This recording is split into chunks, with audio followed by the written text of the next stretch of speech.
Don't move! On your knees! Now! You don't belong here! I live here. I'm Commander Darnell Sutton, U.S. Navy. Yeah, sure you are. Everybody's something around here. My military ID is in my pocket. You can verify it. You people always got a story. Always think the rules don't apply. At 6:14 a.m., on a quiet suburban street in Virginia Beach, 5 federal agents, with weapons drawn, threw a decorated black Navy SEAL face first onto his own driveway.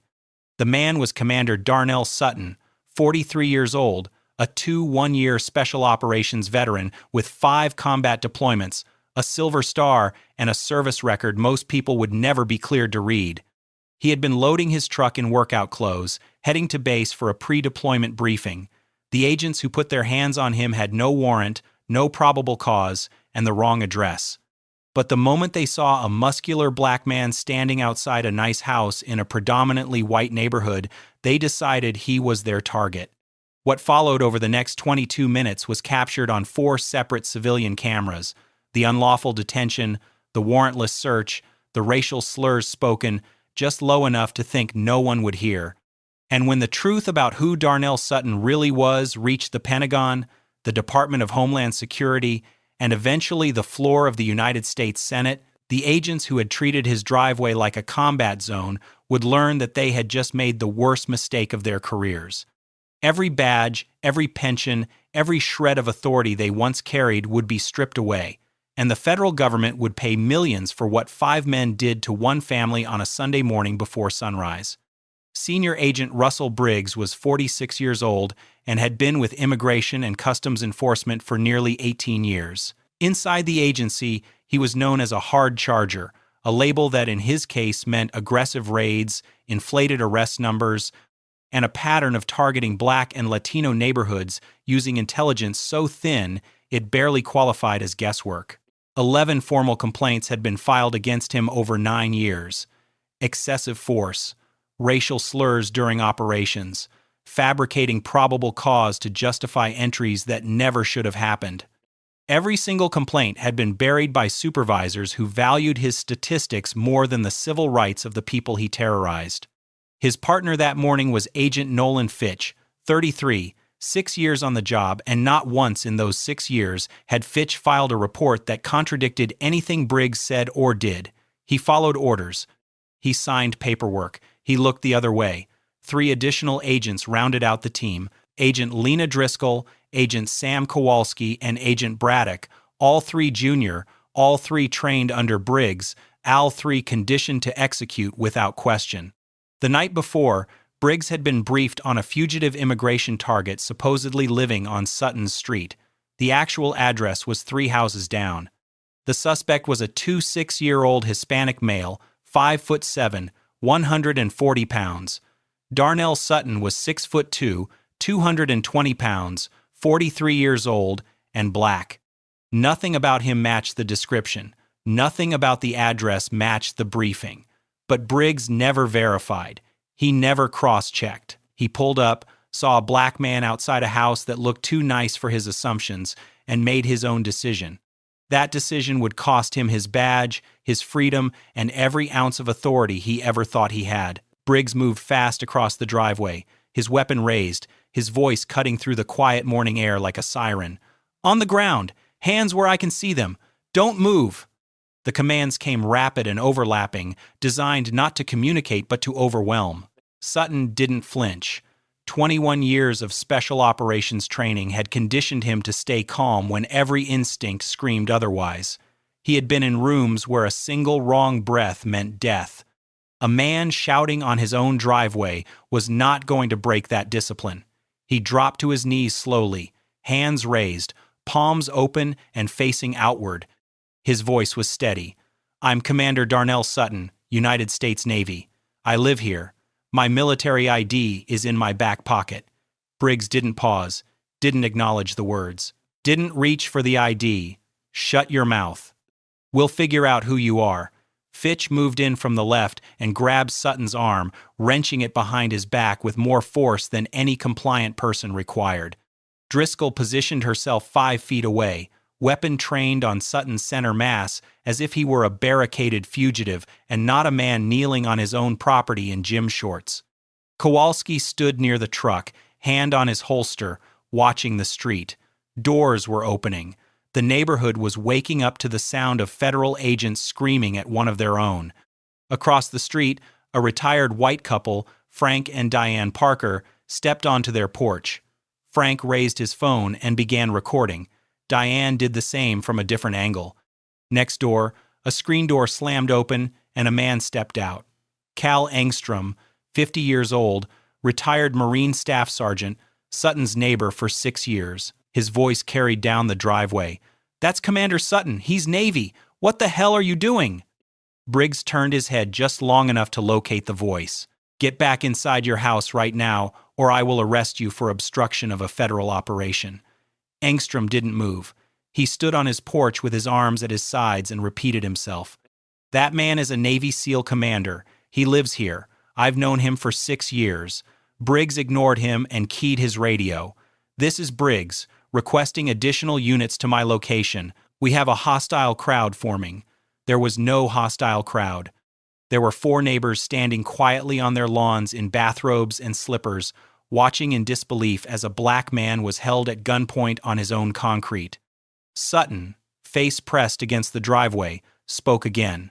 His tone had not changed. It carried the same measured control he used in mission briefings and under enemy fire. "Sir, I am an active-duty Navy SEAL. You can verify this in 30 seconds. My commanding officer is Captain Ronan Ashford at Naval Special Warfare Command. Please call him." Briggs crouched down beside him. He leaned close, lowering his voice to something he clearly believed only Sutton would hear. "I don't care if you're the president. You fit the description. You people always have a story." What Briggs did not know was that Frank Parker's phone, held steady from only 20 feet away, was recording video with crystal clear audio. Every word Briggs whispered carried across the still morning air and straight into the microphone. What Briggs also did not know was that Cal Engstrom had opened Facebook Live on his phone 30 seconds earlier. Hundreds of people were already watching. Briggs stood and gave the order, "Cuff him." Fitch pulled Sutton's wrists together and ratcheted the handcuffs down. Too tight, deliberately tight. The metal bit into skin. Within seconds, thin lines of blood appeared on both wrists. Sutton did not resist, did not raise his voice. He said only 5 words. "This is being recorded, sir."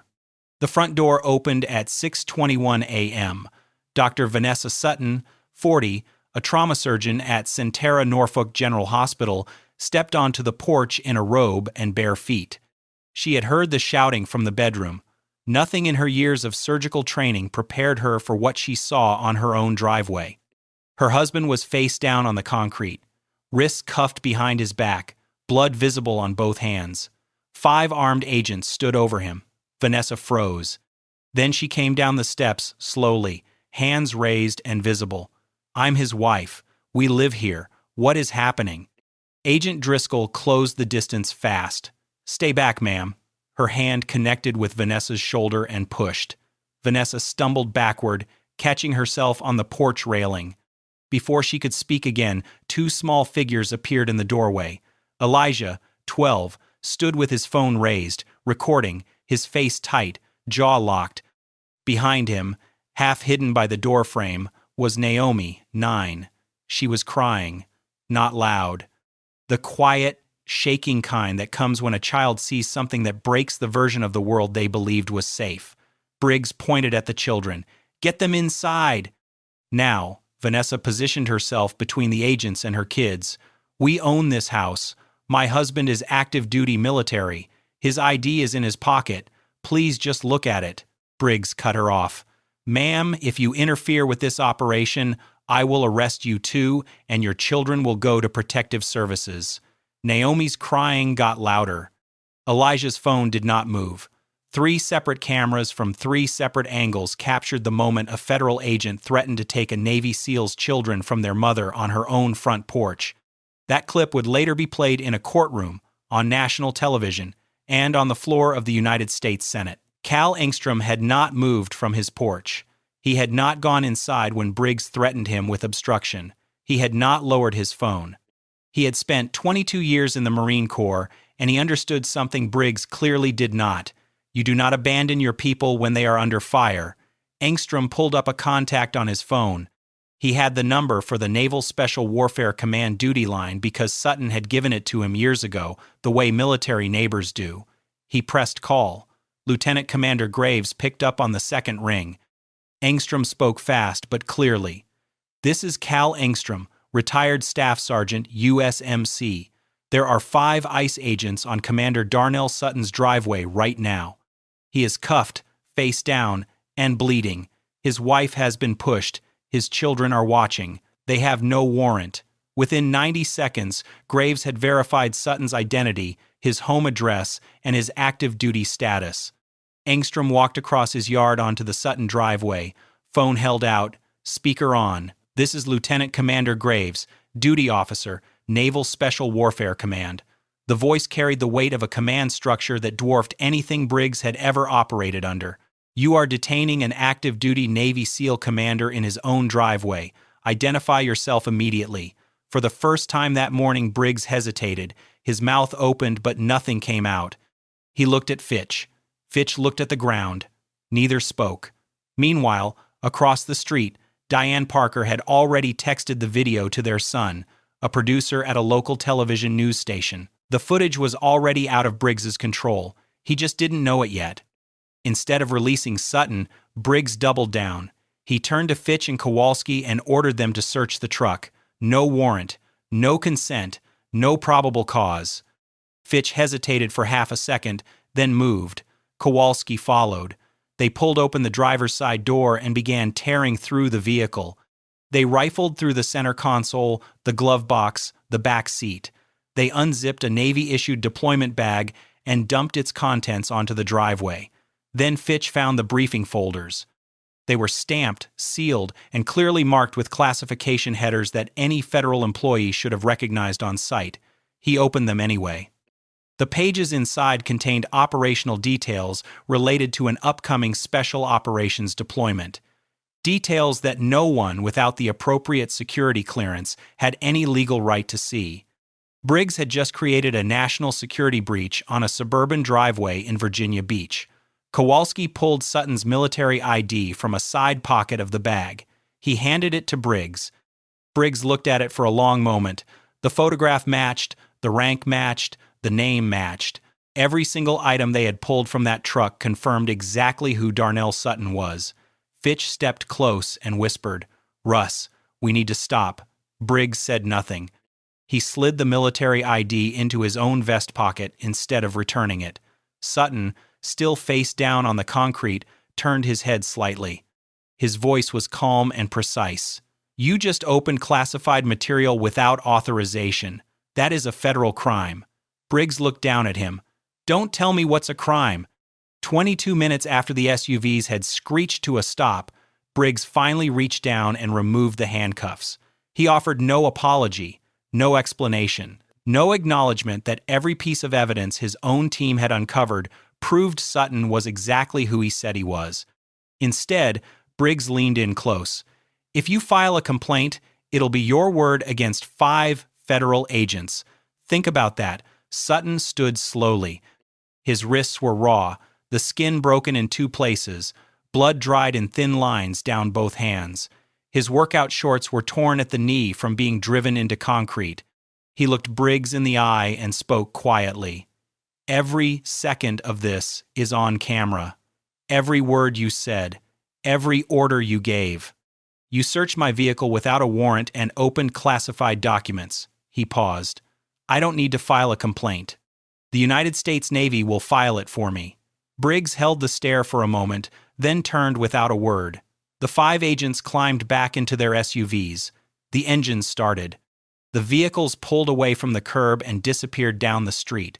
Sutton did not move from his driveway until they were gone. He stood there, bleeding, watching the road. Then Vanessa came to him.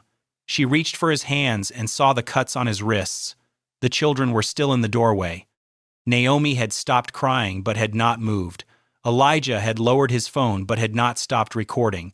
And for the first time that morning, Darnell Sutton's composure broke. Not for himself, not for the pain or the humiliation, but because his children had watched their father put face down on his own concrete by men with guns, and he had not been able to stop it. Within 1 hour, the chain of command that Russell Briggs had never imagined reaching began to move. Captain Ronan Ashford, Sutton's commanding officer, was on a secure call with the Navy's Judge Advocate General's office before 7:30 a.m. NCIS was notified by 7:45. By 8:15, a formal referral had been transmitted to the Department of Homeland Security Inspector General's office, but it was the classified briefing folders that changed the scale of everything. The moment Briggs's team opened those documents on an unsecured driveway without clearance, the incident stopped being a civil rights matter and became a national security one. A mandatory counterintelligence review was triggered. The FBI was looped in. Secure channels that existed for wartime contingencies were now active over a suburban street in Virginia Beach. Ashford called Sutton personally that afternoon. His voice was direct. "Darnell, this isn't going to be swept under anything. I've already spoken to the Admiral. This goes all the way up." Sutton listened, said little, and thanked his commanding officer. That evening, the Parker's Sun aired the driveway footage on the local news. The segment ran 4 minutes. By midnight, the video had 400,000 views online. By the following morning, it had crossed 2.3 million.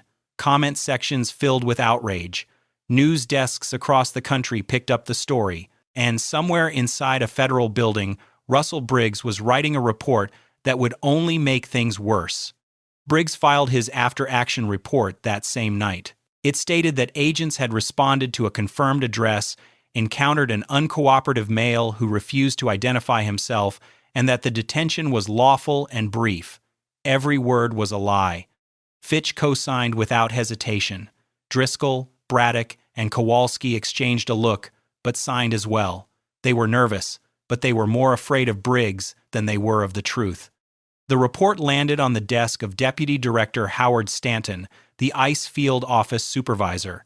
He received it at the same time he received the media coverage. 2 versions of the same morning, one written by his agents, one recorded by the world. Stanton chose his agents.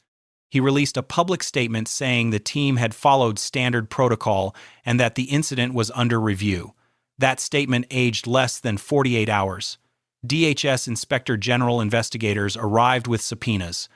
They wanted body camera footage, GPS data from both SUVs, the original operational briefing, and the complete personnel files of all 5 agents. The briefing clearly showed the target address was 3 houses down from Sutton's home.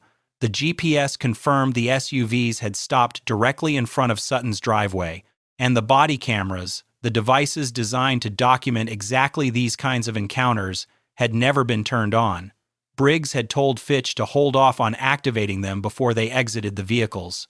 But it no longer mattered. 4 civilian cameras had captured everything. Every shout, every shove, every whispered word Briggs thought no one would hear.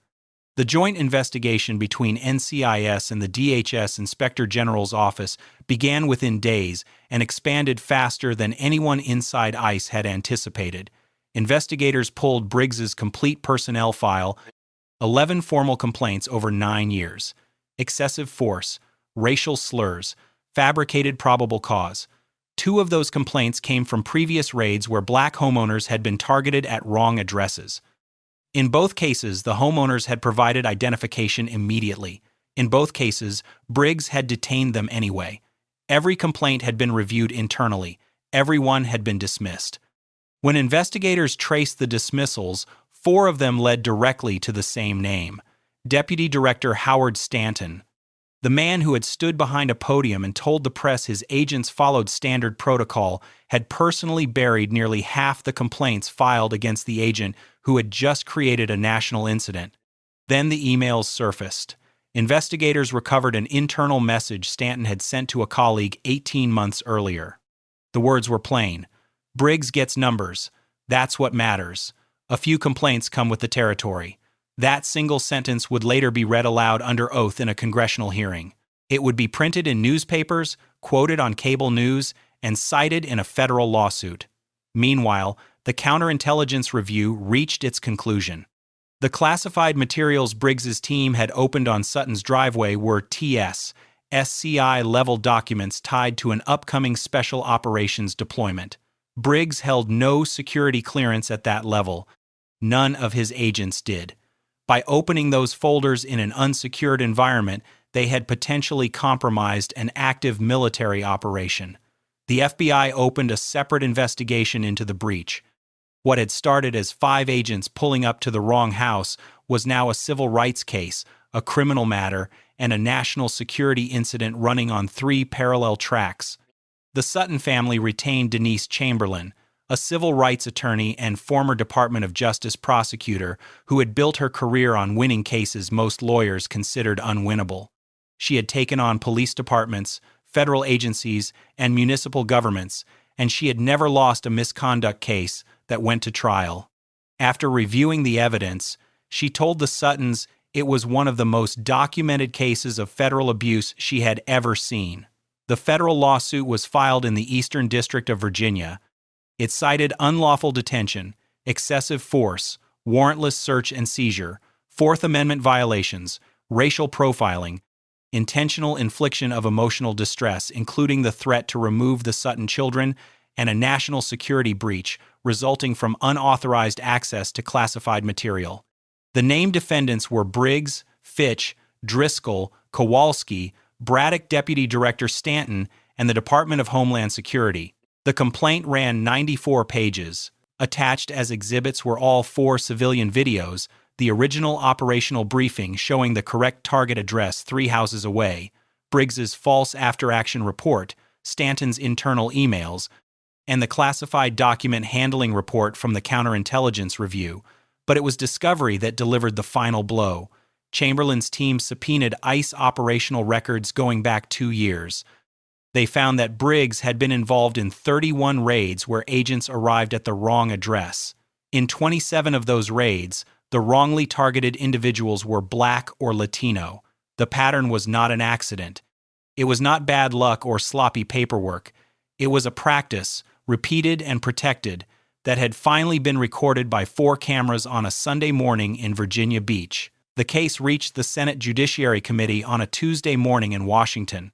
Commander Darnell Sutton walked into the hearing room in full Navy dress uniform, ribbons aligned across his chest, posture straight, expression controlled.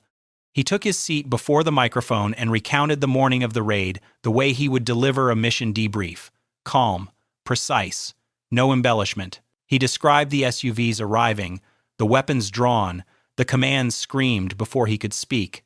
He described kneeling on his own driveway with his hands raised, identifying himself clearly and being told to shut his mouth. He described the cuffs cutting into his wrists and the blood running down his hands. And then he described his 9-year-old daughter standing in the doorway, crying, while a federal agent pointed at her and told her mother that if she interfered, her children would be taken to protective services. The chamber went silent. Dr. Vanessa Sutton testified next. She spoke about what the raid had done to her children. Naomi had nightmares about men with guns coming to the house. She refused to sleep with her bedroom door closed. Elijah would not go outside before sunrise. He had stopped riding his bike in the driveway. Cal Engstrom, in a press suit he clearly did not wear often, testified about what he had witnessed from his porch. His voice was blunt and unwavering. Deputy Director Stanton was called next. He invoked the Fifth Amendment 14 times. Briggs was called after him. He did the same. Then a senator leaned into her microphone and read a single line from Stanton's internal email.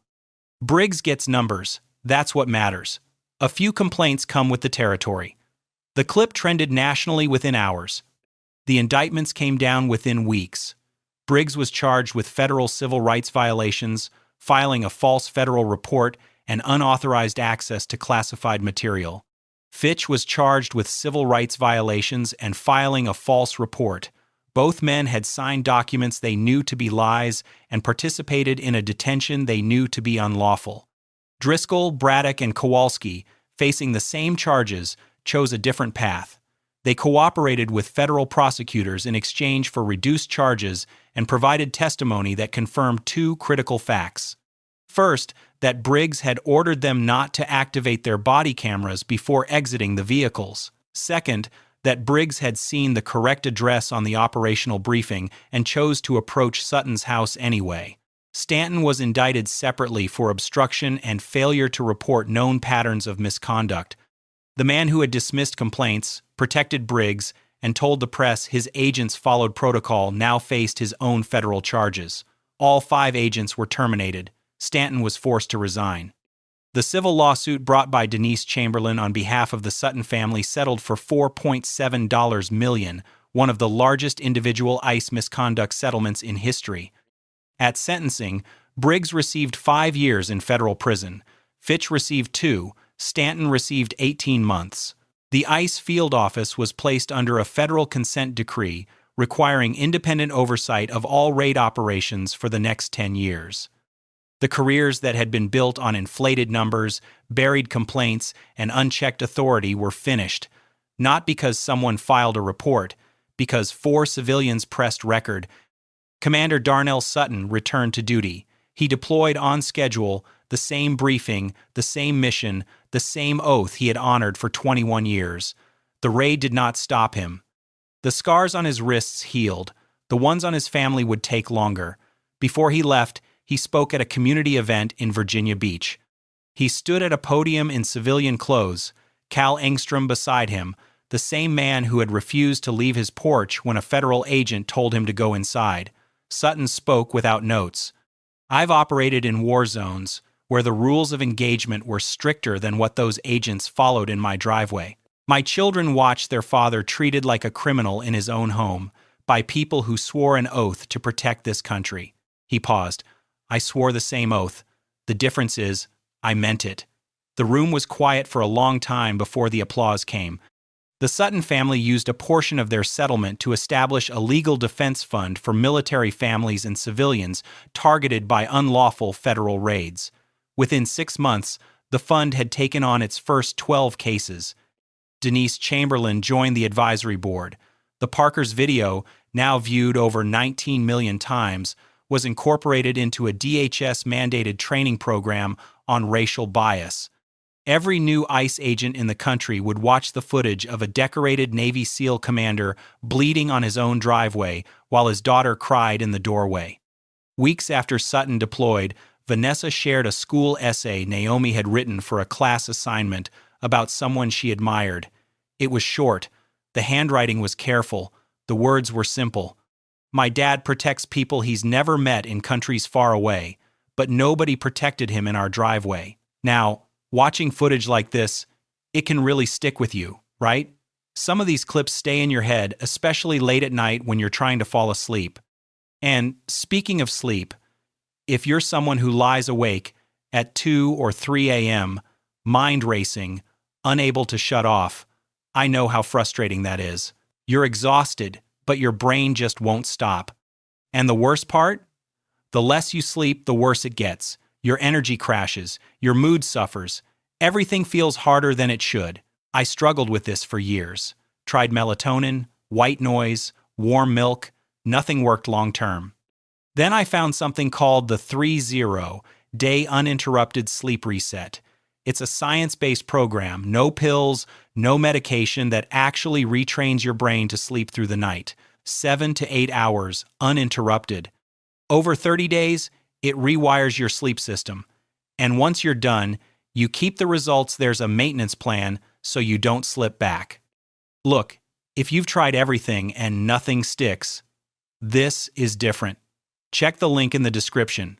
Seriously, try it, and I'll catch you in the next story.